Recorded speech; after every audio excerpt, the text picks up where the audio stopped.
আসসালামু আলাইকুম রহমতুল্লাহি ওবরাকাতুহু। আলহামদুলিল্লাহ, সমস্ত প্রশংসা আল্লাহ সুবহানাহু ওয়া তাআলার জন্য। অতঃপর দরুদ এবং সালাম বর্ষিত হোক আমাদের প্রিয় নবী রাসূলুল্লাহ সাল্লাল্লাহু আলাইহি সাল্লামের প্রতি। আজকে একটি গুরুত্বপূর্ণ বিষয়ে কথা বলবো, সেটা হচ্ছে পৃথিবী ঘুরছে, তো আমরা এটা বুঝতে পারি না কেন? এটা অনেকের প্রশ্ন যে পৃথিবী যদি ঘুরে তাহলে আমরা বুঝি না কেন? পৃথিবী যদি ঘুরে তাহলে তো আমরা ছিটকে পড়ে যাওয়ার কথা, তাই না? আর সূরা গাফির বা সূরা মুমিন সূরা নম্বর 40 আয়াত নম্বর 64, এখানে আল্লাহ সুবহানাহু ওয়া তাআলা বলছেন, আল্লাহ যিনি তোমাদের জন্য জমিনকে স্থিতিশীল করেছেন এবং আসমানকে করেছেন ছাদ। এখন কোরআনে যে এই আয়াতে বলা হচ্ছে আল্লাহ জমিনকে স্থিতিশীল করেছেন, এটার মানে কি আমাদের বোঝাচ্ছে যে পৃথিবী হচ্ছে স্থিতিশীল, মানে পৃথিবী স্থির, এটা ঘুরছে না?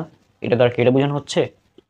এছাড়াও আল্লাহ সুবহানাহু ওয়া তাআলা বলছেন সূরা আম্বিয়া সূরা নম্বর 21 আয়াত নম্বর 33-এ যে তিনি দিন রাত এবং চন্দ্র ও সূর্য সৃষ্টি করেছেন, সবাই আপন আপন কক্ষপথে বিচরণ করে, অর্থাৎ প্রত্যেকেই ঘুরছে।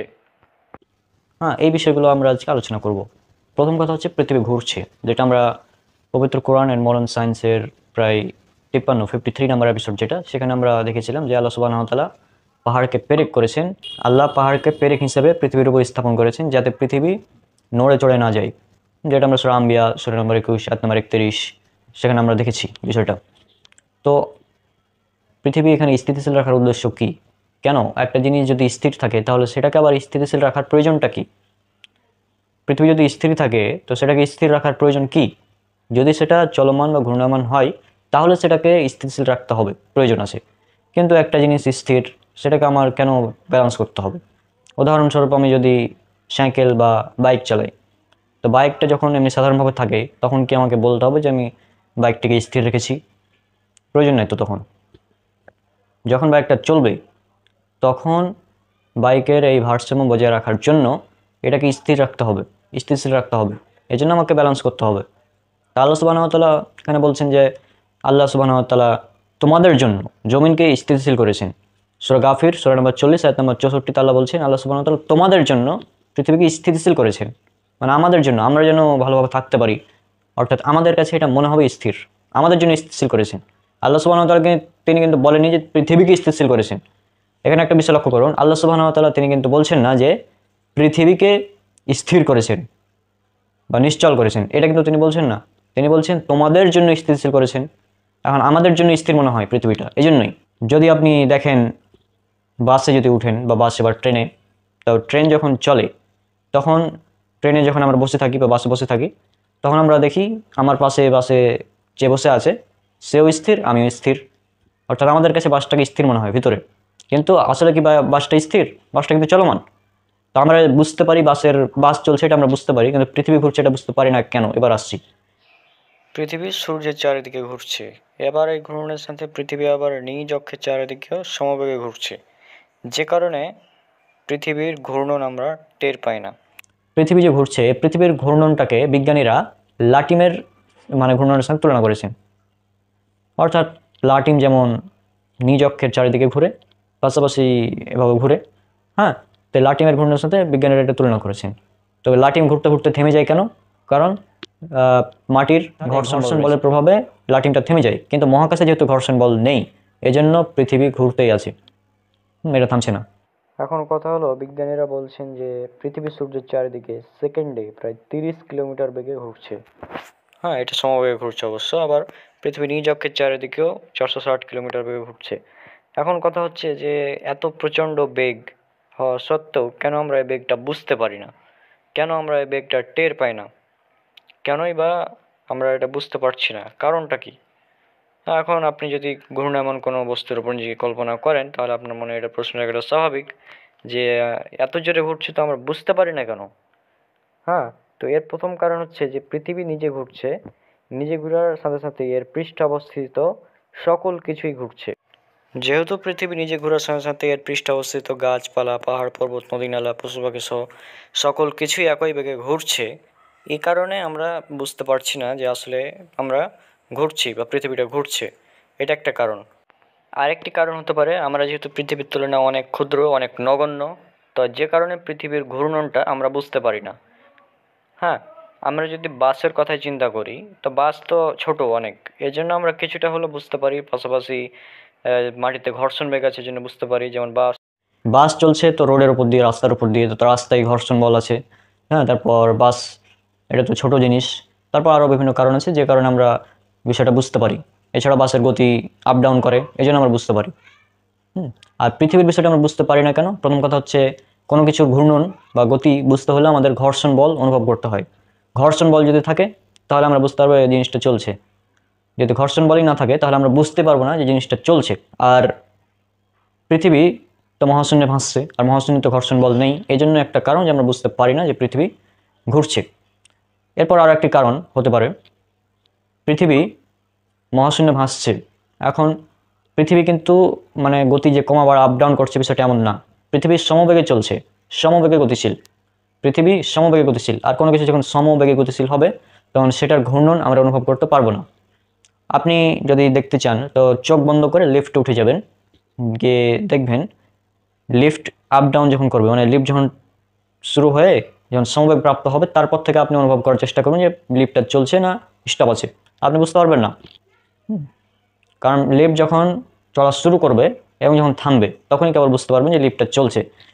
আর লিফট যেহেতু ছোটো জিনিস, আশেপাশের দৃশ্য দেখে আমরা বুঝতে পারবো যে লিফট চলছে, কিন্তু চোখ বন্ধ করা থাকলে কিছুটা হলেও আপনি অনুভব করতে পারবেন যে এখানে লিফটটা যে চলছে এটা আমরা বুঝতে পারছি না। এছাড়াও দুটি কারণ তো বললাম, আর 3 নম্বর কারণ হচ্ছে পৃথিবী যেহেতু ঘুরছে, পাশাপাশি পৃথিবী মহাকর্ষ বল বা গ্র্যাভিটি আমাদের আঁকড়ে ধরে আছে মাটির সাথে। এই জন্য আমরা বুঝতেই পারি না। অনেকে বলতে পারে যে পৃথিবী যেভাবে ঘুরে তো আমরা তো এর উপরে থাকলে ছিটকে পড়ে যাব, কিন্তু ছিটকে পড়ছি না কেন? এই যে মহাকর্ষ বলের কারণে। তো এই মহাকর্ষ বা অভিকর্ষজ বল যেটা গ্র্যাভিটি, যেটা এই গ্র্যাভিটির কারণে আমরা পৃথিবী থেকে ছিটকে পড়ছি না। হ্যাঁ, এখন আমি যদি কলমটা উপরের দিকে চালাই এটা নিচে আসবে কেন? কারণ এটার একটা আকর্ষণ বল মাটির দিকে আছে, অর্থাৎ পৃথিবী এটাকে নিজের দিকে টানছে, এই জন্য এটা নিচে পড়বে, নাহলে তো এটা অন্যদিকে যেতে পারতো, তাই না? তো এটা গ্র্যাভিটিকে মানে পৃথিবীর মহাকর্ষ বা গ্র্যাভিটি শক্তি এত বেশি, হ্যাঁ, যে এটা সহজে মানে বড় বড় বস্তুকে নিজের দিকে টেনে রাখে, এটা নিজের দিকে টেনে রাখে। এই জন্য আমরা এটা আরও বুঝতে পারি না যে পৃথিবী ঘুরছে। তো আরও বেশ কিছু কারণ আছে, আমি যেটা বললাম যে আমরা বুঝতে পারি না কেন, কারণ হতে পারে 1 নম্বর পয়েন্ট, এটা কোনো ঘর্ষণ বল নেই পৃথিবীর বাইরে। আর পৃথিবী আমাদের সাপেক্ষে স্থির, আমরা দেখছি পৃথিবী স্থির, হ্যাঁ ঠিক আছে। এই জন্য আল্লাহ বলছেন তিনি জমিনকে তোমাদের জন্য স্থিতিশীল করেছেন, আমাদের জন্য স্থির, আমাদের জন্য স্থির, কিন্তু পৃথিবী নিজে স্থির না, আমাদের জন্য স্থির। আবার ওই আয়াতে সূরা আম্বিয়া 21 নম্বর সূরা 31 নম্বর আয়াতে আল্লাহ বলছেন যে তিনি পাহাড় স্থাপন করেছেন পৃথিবীর উপর যাতে এটা হেলে দুলে না যায়।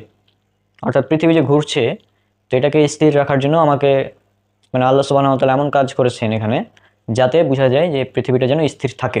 এই জন্য ভারী ভারী পর্বত স্থাপন করে দিয়েছেন পেরেক হিসেবে।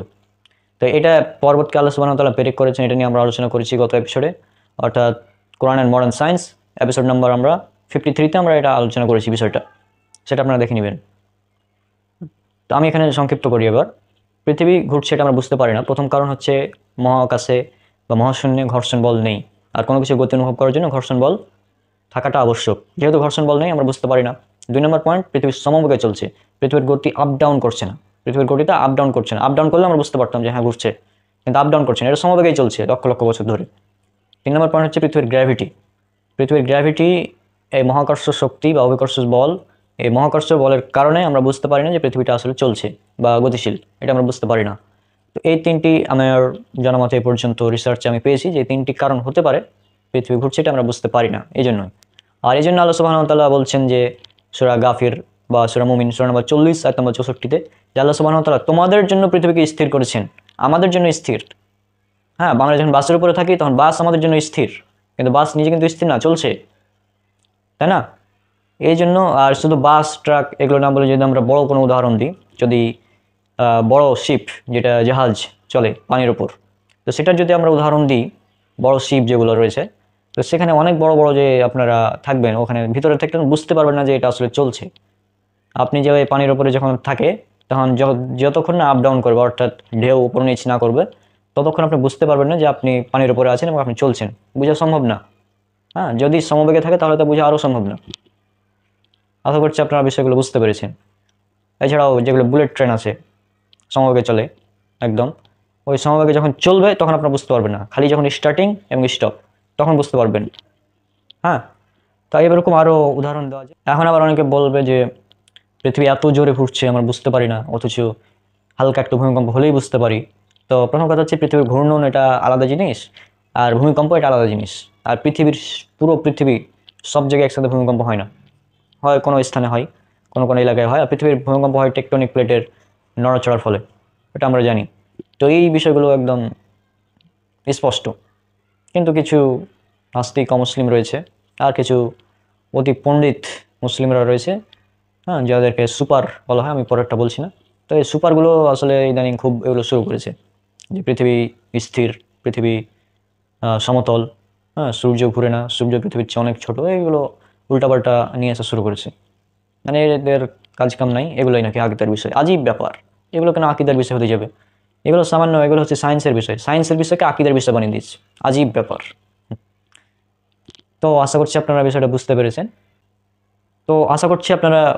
যে পৃথিবী ঘুরছে, এটা আমরা বুঝতে পারি না কেন। আর আল্লাহ সুবহানাহু ওয়া তাআলা যে বলছেন কোরআনের 40 নম্বর সূরা 64 নম্বর আয়াতে যে আল্লাহ সুবহানাহু ওয়া তাআলা তোমাদের জন্য যেমন কি স্থির করেছেন, তার মানে এই না যে পৃথিবী স্থির। আশা করছি বিষয়টা স্পষ্ট। আজকে বিদায় নিচ্ছি, দেখা হবে পরবর্তী কোনো ভিডিওতে ইনশাআল্লাহ। সব আমার জন্য অনেক অনেক দোয়া করবেন। আসসালামু আলাইকুম ওয়া রাহমাতুল্লাহি ওয়া বারাকাতুহু।